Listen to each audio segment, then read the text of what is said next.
Muito boa tarde a todos e bem-vindos ao webinar Os Próximos Desafios do Aftermarket em Portugal, organizado pelo Jornal das Oficinas, com o objetivo de informar o mercado sobre as tendências e o futuro do aftermarket no nosso país. Devido ao confinamento, muitas empresas foram forçadas a mudar procedimentos, a adotar novas práticas para trabalhar em segurança e serem mais eficazes. O consumidor passou a exigir maiores medidas de higiene e prevenção e as oficinas, para além de repararem os veículos dos seus clientes, passaram a oferecer uma série de serviços adicionais, como entregá-los limpos e higienizados. O aumento da quilometragem média devido à preferência pelo veículo próprio resultará no aumento da procura de serviços de manutenção. A desconfiança de algumas pessoas e empresas tinham nas novas tecnologias desapareceu, pois durante o período de confinamento todos nós utilizámos o vídeo, chamadas e fizemos compras online. O Pedro Barros, o CEO da Tips4U, é o especialista convidado para falar sobre estas novas tendências e desafios, respondendo às minhas questões e também às que forem enviadas pelos participantes que estão a assistir a este webinar. Pedro Barros tem mais de 25 anos de experiência no pós-venda, com projetos diversos na distribuição e retalho, e há 8 anos passou para as tecnologias de informação, com a criação da Tips4U, que desenvolve soluções na área da inteligência de dados para o setor automóvel, reunindo a sua paixão pelos automóveis e pela tecnologia. Exerce também funções associativas há 16 anos. Então, boa tarde, Pedro Barros, e obrigado por se juntar ao Jornal das Oficinas e neste webinar. Boa tarde, João. Boa tarde a todos. Muito bem. Perante todo o impacto que esta pandemia já causou à sociedade, nomeadamente às empresas e às marcas e na vida das pessoas, eu pergunto-lhe quais são os grandes desafios que vão afetar especificamente o setor aftermarket. Eu começaria por dizer que existem muitas interrogações económicas. Aliás, temos uma elevada incerteza quanto à evolução da recessão. Temos uma restrição de oferta motivada ora por disponibilidade de horários, ora porque a própria oferta motivada muitas vezes pela própria cadeia de abastecimento não nos permite ter a disponibilidade que pretendemos. Portanto, existem condicionamentos diversos. Pois, por outro lado, também existe uma deterioração das perspectivas sobre o rendimento, que eu acredito que venham a ser mais complicadas no último trimestre, motivada eventualmente por o fim de algumas ajudas, como os layoffs, o fim das moratórias, a assunção da quebra do PIB para os 9,5%, eventualmente uma taxa de desemprego, e isto poderá levar, teremos toda a certeza, a uma redução do gasto das famílias, portanto uma redução no fundo da procura interna. Já hoje eu tenho uma ideia de que todos nós estamos muito mais racionais relativamente aos gastos. E eu até colocaria aqui uma questão que é, e a manutenção do veículo? É um gasto supérfluo ou é um gasto essencial? Se pensarmos que a manutenção e reparação foi selecionada como serviços essenciais, eventualmente não será, diria, um gasto supérfluo e será, diria, dentro daqueles gastos, um daqueles que eventualmente nós estaremos aptos a poder equacionar. Portanto, isto ao nível económico, portanto, toda esta interrogação, de alguma forma, vai condicionar o mercado. Relativamente à área mais do negócio, existe aqui claramente uma preocupação muito elevada com a confiança e a segurança. Isto até levou à criação de um chavão que se fala que é o low touch economy, ou seja, a economia no fundo de baixo contacto, motivada no fundo pela falta de confiança que nós temos e pela segurança também que pretendemos ter, de não utilizarmos situações, isto tem por exemplo muito a ver com a entrega do carro na oficina, se vou lá deixar o carro, quando vou lá levantar o carro, ou por exemplo, no outro dia aconteceu comigo que quis ir lavar o carro e pensei 2 vezes se o deveria fazer ou não o deveria fazer. E esta preocupação condiciona, de facto, no fundo, o desenvolvimento do próprio negócio. Daí, talvez, muitos consumidores e empresas já adotaram o comércio eletrónico e, no fundo, adotaram o multicanal conciliando aquilo que será, no fundo, o negócio para o consumidor final e aquilo que é o negócio profissional. E olhando para isto como verdadeiramente uma oportunidade. Por outro lado, claramente eu penso que todos temos assistido que houve uma quebra enormíssima nas vendas de veículos novos. E existe muito a ideia de que quando existe uma quebra de venda de veículos novos, que o mercado do pós-venda independente sai imediatamente favorecido por isso. Não só não sai porque normalmente existe um problema económico e, portanto, se não existem vendas, isto aconteceu na última crise, que não é o que aconteceu agora, não houve essencialmente porque não houve a possibilidade das pessoas poderem deslocar ao concessionário, mas o que é facto é que houve, só no mês de junho, 56% de quebra de venda de veículos novos e estamos com uma venda acumulada em quebra de 50%. Se não existir a renovação do parque, certo? Não existir, no fundo, um aumento do parque, obviamente que não vai haver também um aumento do mercado de pós-venda.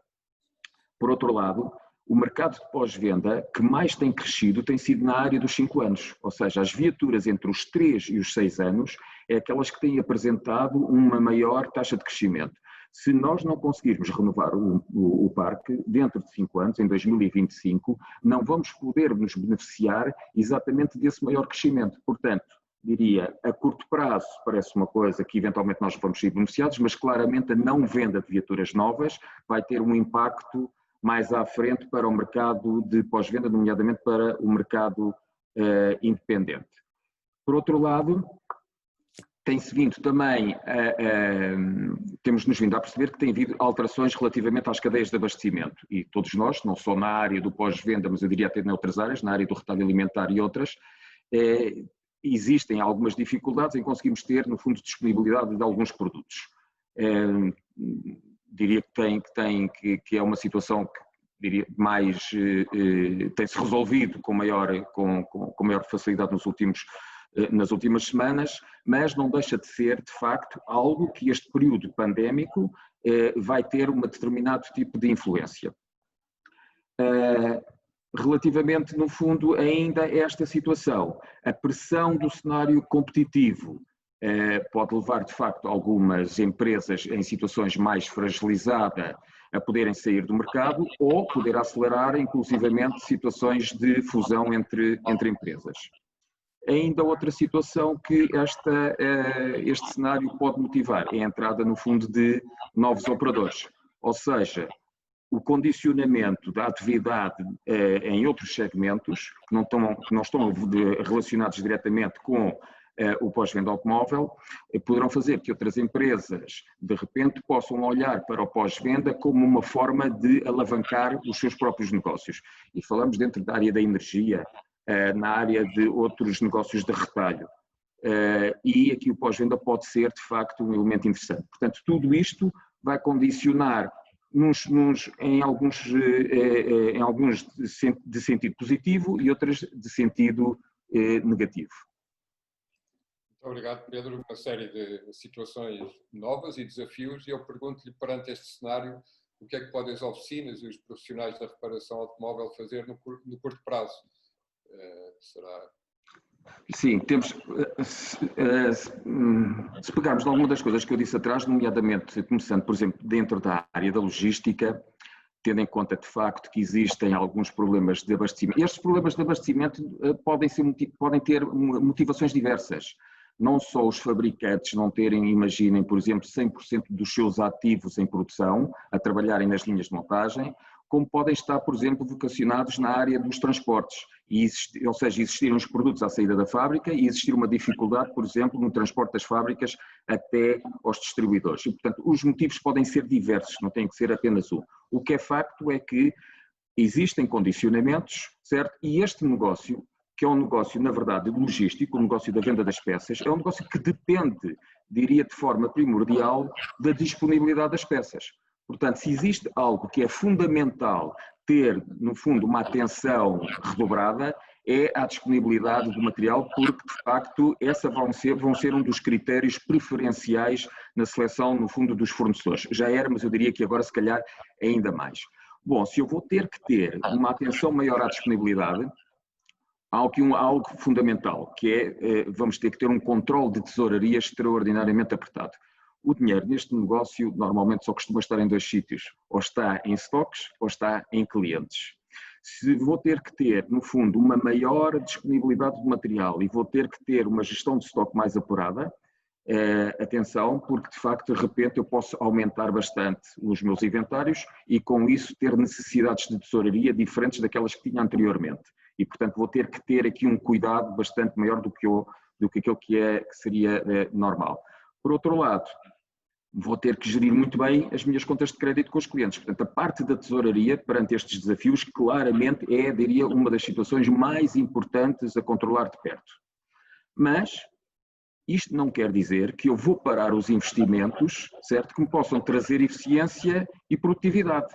Ou seja, é exatamente esses que eu não devo parar, porque é completamente diferente e eu tenho que tomar, no fundo, uma opção. Eu quero sair desta situação, no fundo, de gatas, a andar ou a correr. Se eu verdadeiramente quero sair no fundo deste período economicamente mais desfavorável, numa situação diferenciada e musculada, não posso parar também os meus investimentos, que são os investimentos que de alguma forma me vão permitir essa diferenciação.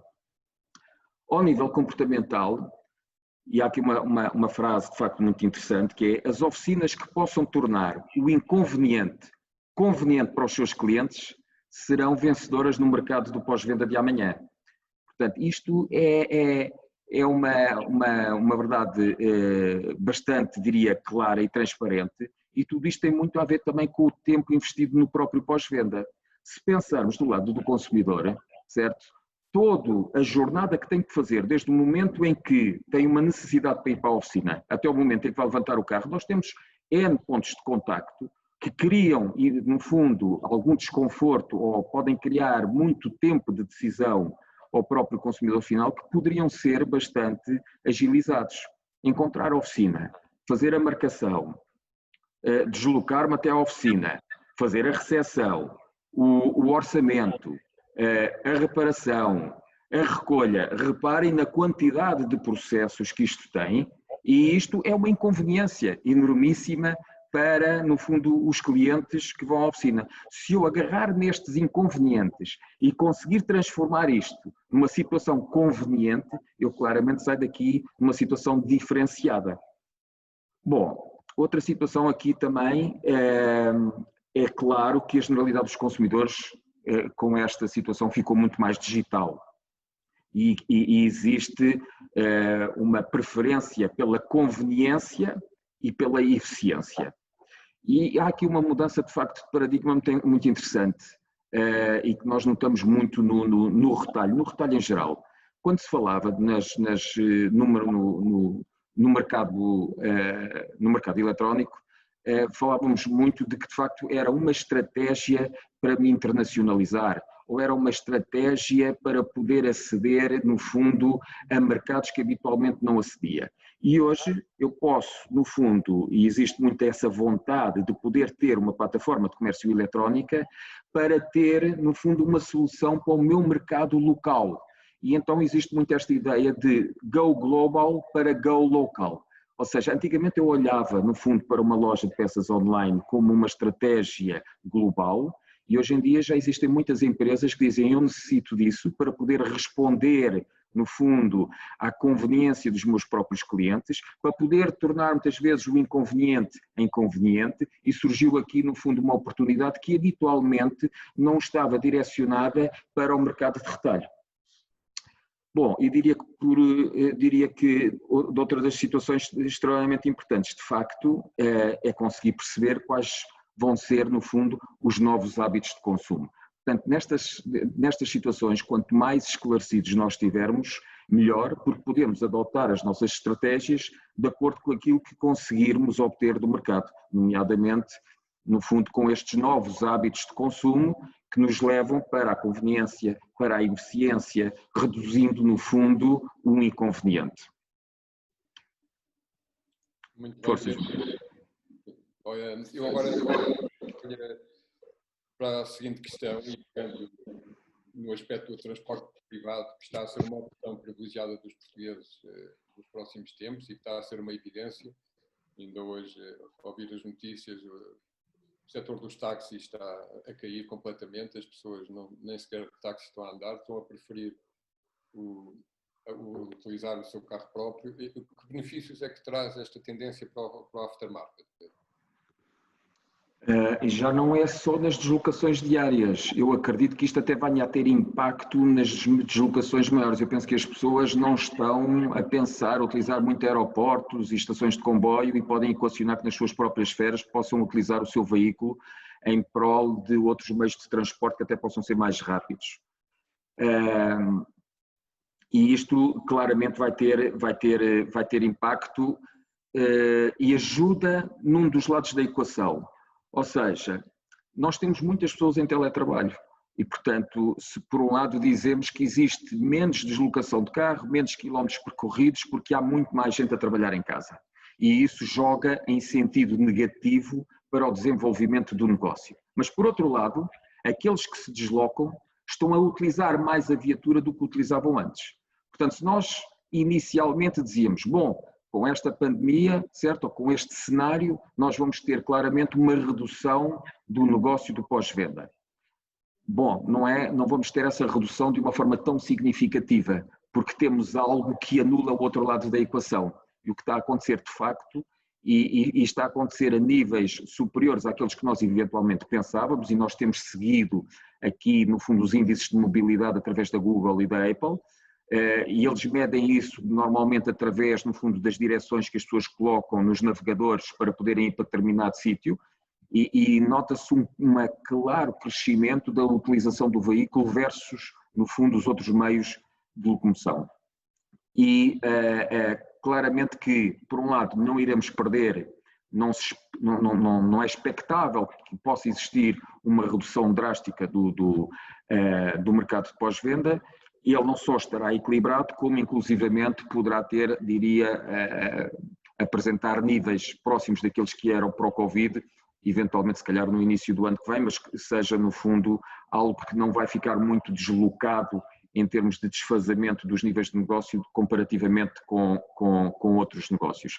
Algo que também é interessante perceber, é verdade que existe esta quebra de venda de veículos novos, e conforme eu já referi, em junho foram menos 54%, para não falar nos outros meses, foram 89% e 70%, mas existe um crescimento muito interessante em termos de veículos usados e de motociclos.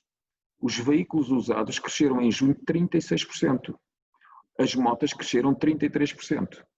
Ou seja, isto, de alguma forma, vai acabar por acelerar também, no fundo, o envelhecimento do parque e, em termos de pós-venda, acredito que possa desequilibrar aquilo que são as razões da entrada de uma oficina. Ou seja, até este momento, a razão principal da visita de uma oficina é a manutenção. E se eventualmente existir um envelhecimento do parque, poderemos ter uma aproximação da avaria, assim como uma justificação por mudança de pneus, que possa retirar, no fundo, algum distanciamento da primeira razão ou do primeiro critério que era a manutenção. Portanto, claramente isto vai ter impacto, no fundo, no negócio das peças, que da manutenção poderão passar a ter um leque mais alargado para outras intervenções, e por outro lado também, eventualmente, uma maior frequência de visitação às oficinas. Muito bem. E a próxima questão tem a ver com a transformação digital e a diversificação dos negócios que se assumem como fatores críticos de sucesso para, hoje em dia, para as oficinas. O que é que as empresas da aftermarket devem fazer para digitalizarem as suas organizações e também diversificarem os negócios, não ficarem condicionadas só a um tipo de negócio? Eu diria que a primeira coisa que a gente tem que fazer, se calhar, é parar um bocadinho. Isto foi uma mudança tão radical e tão rápida que eu diria que a gente praticamente não teve tempo para pensar. E todos estamos, de alguma forma, a reagir. Estamos a tentar arranjar estratégias não só reativas, mas para acomodar algumas situações. E apesar da atividade ter estado praticamente parada nos meses, na última quinzena de março e de abril, ou com bastante pouco movimento, eu penso que Muitos dizem, nunca trabalhei tanto e vendi tão pouco. E houve muito pouco tempo para pensar. A primeira coisa é se calhar parar um bocadinho, pensarmos que uma das estratégias claramente é olhar para a transformação digital como uma estratégia a médio e longo prazo. E pensar na estratégia digital, no fundo, como uma estratégia para mudar, inovar, reinventar, em vez de simplesmente melhorar os métodos tradicionais. Porque digitalizar processos, na verdade, eu estou a automatizar, no fundo, processos que eu hoje já utilizo, que são importantes e que fazem parte, no fundo, da transformação digital. Mas não é só isto, não é? Ou seja, eu tenho que pensar uma forma diferente como nós fazemos hoje o negócio. Ou seja, o negócio terá que ser feito de uma forma diferente. E a transformação digital vai nos permitir, inclusivamente, pensar em novos modelos de negócio. E estes novos modelos de negócio, na verdade, vão dizer como é que eu posso ganhar dinheiro de uma forma diferente daquela que eu ganho hoje. Bom, e isto pode ser conseguido à base do digital.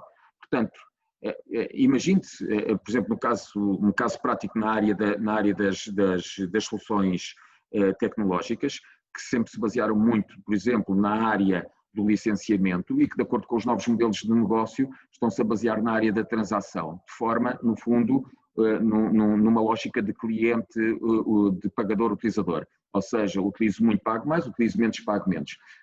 Os seguros também podem, e estão a pensar, no fundo, poder transformar os seus modelos de negócio de acordo com a utilização. Utilizo mais a viatura, pago. Utilizo menos a viatura, pago menos. Tenho um comportamento de condução mais agressivo, se calhar vou ter uma majoração na minha apólice. Tenho uma condução mais defensiva, se calhar até vou pagar menos. E, portanto, de repente, os modelos de negócio podem ser alterados por via do digital, incluídos dentro daquilo que é, no fundo, este processo de transformação. Não é mudar, é transformar. Por outro lado, outra coisa extraordinariamente importante e que, se antigamente já tinha o seu peso, acho que motivado por esta crise ganhou um peso maior, é a experiência. A experiência já era algo que nos motivava a selecionar um fornecedor. Era algo que já nos levava, no fundo, a reter a utilização de uma determinada solução, produto, fornecedor. E agora eu penso que isso ainda se revelou, no fundo, de uma importância acrescida. E a transformação digital é uma forma de envolver, ou seja, nós envolvemos os clientes, nós envolvemos os nossos parceiros e estamos todos comprometidos, no fundo, em gerar uma experiência ótima para o nosso cliente, ligando, no fundo, tudo aquilo que são os tais processos, desde o momento em que eu tenho uma avaria no veículo até o momento em que eu vou levantar, no fundo, a viatura. Portanto, se eu tiver que pensar, certo, é como é que eu posso, mais uma vez, tornar o inconveniente conveniente, ligando estes pontos todos, correto? Oferecendo, no fundo, uma plataforma dentro de um determinado ecossistema e podendo gerar uma experiência fantástica para todos aqueles que interagem, no fundo, com essa plataforma e que possam ter acesso à mesma. Muito bem. Pegando neste tema da transformação digital e da digitalização, e ainda um exemplo muito concreto que está a preocupar, nomeadamente a distribuição e o retalho, que são as evoluções e as garantias. Pronto, as empresas estão a criar estruturas só para lidar com este problema. O Pedro considera que aqui também a digitalização dos processos pode ser um caminho para resolver este problema, que é um exemplo, mas poderá haver outros. Sim, não haver uma coisa, duas. Para resolver isso é a digitalização de processos. Pronto. Mas isso, mais uma vez, é tentar resolver, resolver pelo método, diria, tradicional, uma situação que é tradicional, de uma forma digital. Mas não vamos resolver de todo, certo? Ou não vamos poder reduzir por via da utilização apenas da digitalização do processo. Eu penso que aquilo que é a maior dor é, sim, é um problema. Eu penso que as empresas gostariam não só de poder ter isto resolvido de uma forma digital para poder acelerar o processo, porque o problema de uma garantia é uma reclamação que está na sua causa, e se esta reclamação não for respondida dentro daquilo que é um prazo expectável, vai criar do lado do cliente uma má experiência e ele diz, eu não vou ali porque normalmente eu tenho um problema com isto e já lá tenho garantias e tenho reclamações para serem respondidas há meses e nunca mais ninguém me diz nada. Isto pode ser resolvido, no fundo, com a digitalização do processo, mas aquilo que verdadeiramente o digital permite é, no fundo, acelerar o conhecimento. Eu posso aproveitar depois, no dia em que tiver estes processos digitalizados, e trabalhar em cima, no fundo, da transação desses dados e criar uma fonte, no fundo, uma base de dados de conhecimento que me permita reduzir, no fundo, de uma forma antecipada, os problemas das garantias e os problemas das reclamações. E isto, na verdade, pode ser levado não só à área das garantias, como pode ser levado, imaginemos também, por exemplo, à área dos próprios estoques, ou seja, a gestão de estoques, que é baseada também habitualmente em histórico. Se eu conseguir trabalhar, no fundo, os dados para poder criar conhecimento, também tenho a possibilidade de poder trabalhar de uma forma, no fundo, antecipada. Outra é a situação das entregas. As entregas também começaram por ser uma entrega, depois duas, e agora os bons distribuidores, os bons fornecedores são os que têm 4, mas 4 já não chega, provavelmente terão que ser 5. Se nós utilizarmos, no fundo, sistemas digitais na oficina, imaginemos, por exemplo, o caso de uma orçamentação, a partir do momento em que eu me dirijo à oficina, vou receber essa viatura e faço uma recepção digital dessa viatura, vou promover um orçamento para dar ao cliente e no fim desse orçamento ser aceite, eu poder promover um pedido de peças e digo ao cliente, sim senhor, eu trago a viatura amanhã às 9 da manhã, quando a viatura der entrada na oficina, eu já lá posso ter as peças. Eu não vou pedir essas peças quando o carro está no cima do elevador. Obviamente que nesse momento eu vou precisar de 4 ou 5 entregas. E se calhar 5 não vão chegar e 6 não vão chegar. Portanto, mais uma vez, aqui o digital pode ter um papel extraordinariamente importante. E aqui também não será apenas o digital, mas será todo o processo que está incluído dentro da tal transformação digital, no sentido, no fundo, de resolver e antecipar um conjunto de causas, nomeadamente as das garantias. Muito bem, Pedro. E perante estas mudanças, transformações que estão a haver neste novo aftermarket que está a nascer, que competências é que Pedro acha que os gerentes das oficinas devem adquirir? Pronto, elas vão ter que se adaptar e adquirir novos conhecimentos. Que conselhos é que pode dar para uma boa gestão das oficinas por parte dos gerentes, dos proprietários? Eu diria que mais do que as competências, seria uma forma, se calhar uma forma de estar, uma forma de olhar para o empreendedorismo. Ou seja, e isto para mim é transversal, seja para as oficinas, seja para qualquer tipo de negócio. Eu há muito tempo que digo que para se poder ser um empresário de sucesso são necessárias, no fundo, 3 grandes características. Ou seja, eu tenho que ser um técnico de referência. E se neste caso eu tenho uma oficina, obviamente que eu tenho que passar para os meus clientes uma ideia de competência de que a reparação que eu faço naquelas viaturas, na viatura do meu cliente, é uma reparação, diria, imaculada. E, portanto, que eu utilizo tudo aquilo que está, todo o meu saber e todas as ferramentas que estão ao meu alcance para fazer com que aquela viatura não regresse à oficina para reparar o mesmo problema. Ok, pronto, eu sou um técnico excelente, certo? Mas não é suficiente para eu ser um empresário de sucesso e poder responder, nomeadamente, por exemplo, a esta transformação digital. Então, o que é que nós precisamos de mais? Pronto, precisamos, no fundo, também de ser um bom gestor. Sendo um bom gestor, que conhece os dados do negócio, que sabe, no fundo, aonde é que eu ganho dinheiro, o que é que eu posso promover, de que forma é que eu posso preencher, no fundo, os meus tempos vazios, quais são os tempos vazios que eu tenho, e como é que eu, eventualmente, também posso melhorar o relacionamento com os meus clientes e, portanto, tudo isto dentro da área da gestão e ter conhecimentos dentro da área da gestão permite-me olhar para o meu negócio e poder tomar opções e decisões de uma forma bastante mais racional. E, portanto, ser só técnico não é suficiente. E, de repente, eu tenho que ter, no fundo, alguns conhecimentos de gestão para poder tomar as decisões mais acertadas. Mas mesmo isto, certo, eu posso ser um excelente gestor, posso ser um excelente técnico e continuo a considerar que pode não ser um empresário de referência. Porque o empresário de referência necessita depois também de ser um visionário. E nesta área, no fundo, da visão, da idealização, certo, é aquilo que me permite preparar hoje o negócio do futuro. Portanto, de alguma forma, eu poder dizer, pronto, estamos aqui a crise pandémica, isto vai ser um grande problema, mas onde é que eu posso ver oportunidades aqui? E onde é que eu posso, no fundo, transformar estes pontos negativos em oportunidades a médio e longo prazo? Olha, se calhar o meu negócio também já estava, o próprio negócio já estava a prazo, olha que excelente oportunidade para eu começar a pensar nisto e acelerar todo um processo que eu já tinha pensado fazer e se calhar vou antecipá-lo, não é?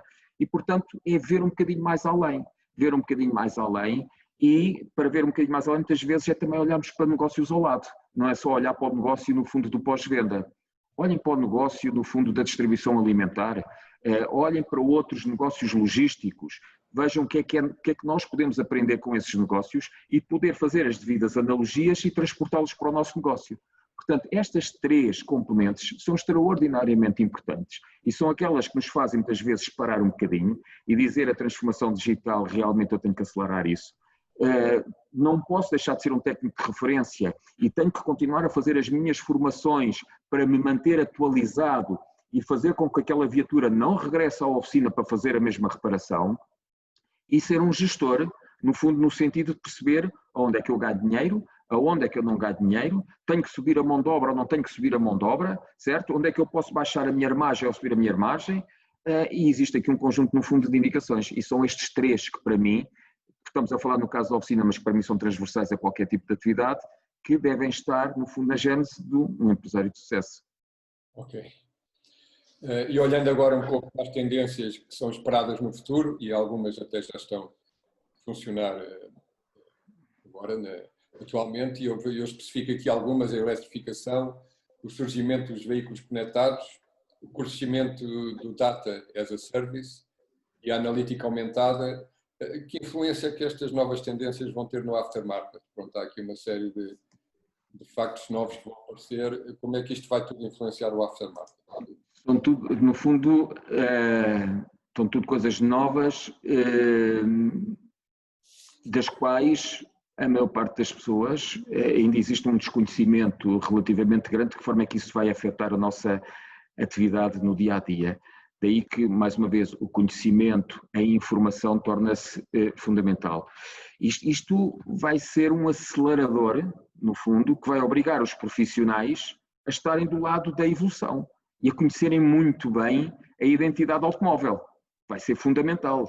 Os carros, no fundo, o que nós estamos a assistir é a um aumento da gama de veículos, com séries mais pequenas, com especificidades muito diferentes entre os vários segmentos, torna-se quase impossível ter um conhecimento lato de toda a viatura, não só de toda a viatura, como de todas as marcas. Portanto, é fundamental conhecer muito bem, ou estar, no fundo, próximo de soluções que lhes permita ter um acesso, no fundo, a esse conhecimento.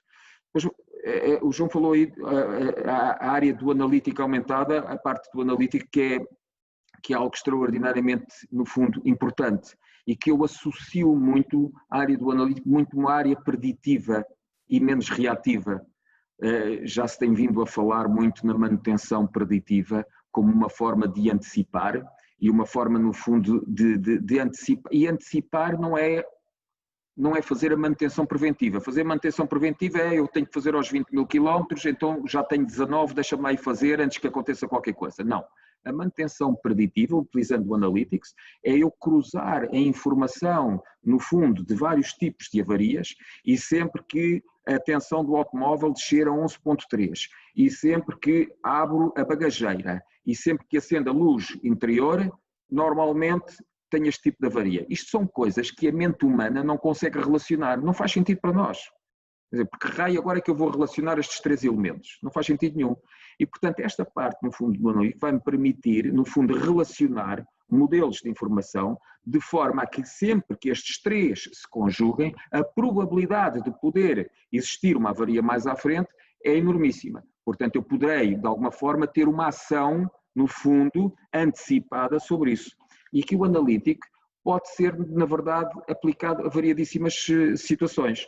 E isto quer dizer que cada vez a decisão, e relativamente às viaturas mais recentes, da visita à oficina, se calhar será menos do condutor e será mais uma decisão dos algoritmos, será mais uma decisão da inteligência que está colocada no automóvel.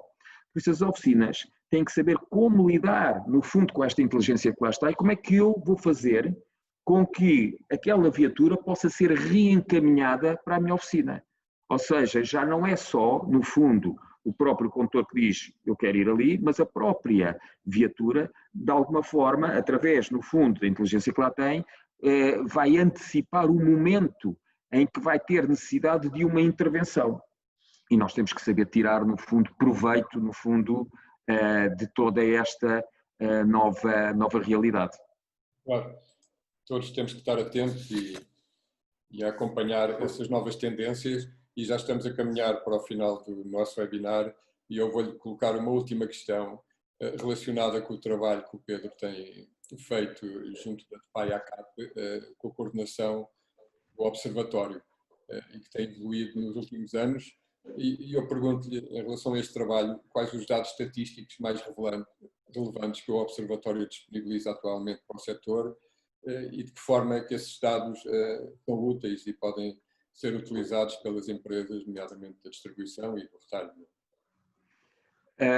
Bom, este setor tem uma coisa que de facto não nos ajuda muito. Temos uma dificuldade enormíssima de ter acesso a dados. Uma das coisas que nós mais gostaríamos de conseguir é de conseguir perceber as tendências do negócio e acompanhar a tendência do negócio e ter acesso, no fundo, a dados que nos permitissem, no fundo, passar essa informação aos associados. Aquilo que nós temos feito, essencialmente, não é essencialmente, mas aquilo que verdadeiramente tem tido mais reflexo é o estudo dos rácios de gestão, porque verdadeiramente estes nós conseguimos trabalhá-los em cima das declarações do IES e, através de relatórios que nós encomendamos, depois elaboramos um conjunto, no fundo, de observações.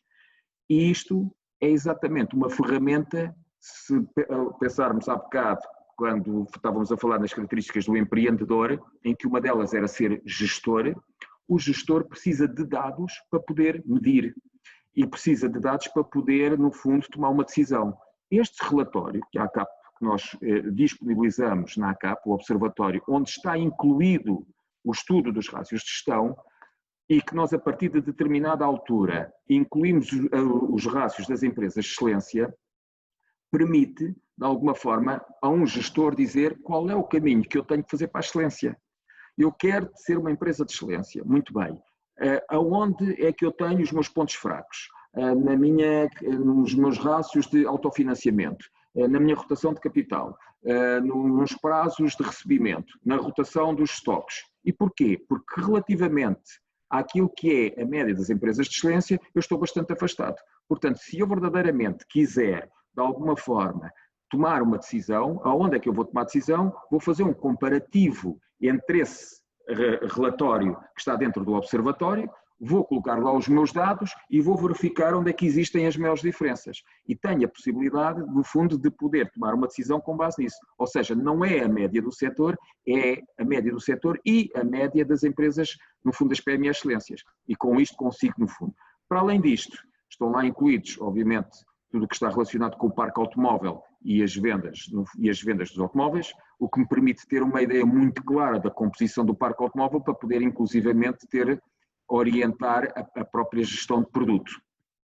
Temos depois, para além disto, alguns dados, no fundo, de acompanhamento do setor que tem influência no setor do pós-venda, como o consumo da gasolina, dos combustíveis, ou seja, se nós temos mais ou menos consumo, que é uma coisa que nós, por exemplo, agora observamos, os dados da mobilidade, estamos a utilizar mais veículos ou menos veículos, os dados do IPO, que tipo de avarias no IPO, que temos mais este tipo de avarias ou menos este tipo de avarias, isto são indicadores claros que eventualmente podem influenciar, e portanto temos aqui, uma bateria de dados com o intuito de conseguir perceber para que lado é que o setor, no fundo, do pós-venda pode vir a caminhar. Mas aquele que eu realmente realçava aqui, porque é aquele que tem mais tempo, está já bastante consolidado e tem um efeito comparativo ao longo dos últimos 12 anos, quando ele se iniciou, é sem dúvida o estudo dos rácios de gestão, que permite a qualquer gestor olhar para aquele relatório e conseguir perceber exatamente qual é o seu ponto de situação. Muito bem, Pedro. Então, um estudo que aconselhamos todos a consultar, a DPA e a ACAP, porque tem informação realmente muito útil e sempre atualizada. E eu, com esta sua última resposta, ia então terminar o webinar, que foi dedicado aos desafios do aftermarket em Portugal. Analisámos diversas tendências e desafios, possivelmente haveria outros assuntos, muitos mais que podíamos abordar, mas ficará para um próximo. E muito obrigado, então, Pedro, pela sua disponibilidade em participar. Obrigado, João. Toda a informação que partilhou com os participantes que nos acompanharam. E obrigado a todos e até ao próximo webinar do Jornal das Oficinas. Muito obrigado e boa tarde. Obrigado, boa tarde.